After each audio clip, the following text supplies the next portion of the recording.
Service in San Diego has issued a required weekly test for the following areas in extreme southwestern California: Orange County, Riverside County, San Bernardino County, San Diego County, and the coastal waters from San Mateo Point to the Mexican border and out 60 nautical miles, including San Clemente Island. A test signal was broadcast to test the public warning system. The test is normally conducted between 10 a.m. and noon each Wednesday, weather permitting.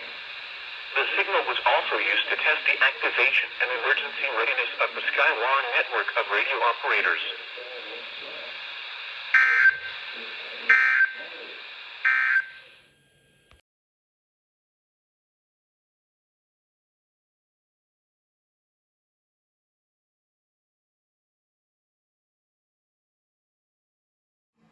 The following is a test of the emergency alert system.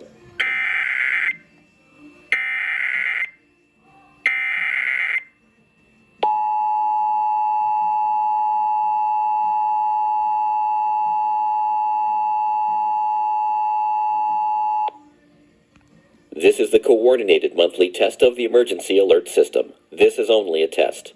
Had this been an actual emergency, the attention signal you just heard would have been followed by emergency information and instructions. Orange County has also implemented a public mass notification system called Alert OC. You can subscribe your cell phone or email to these alerts by going to alertoc.com. Again, that's alertoc.com. This concludes this test of the emergency alert system.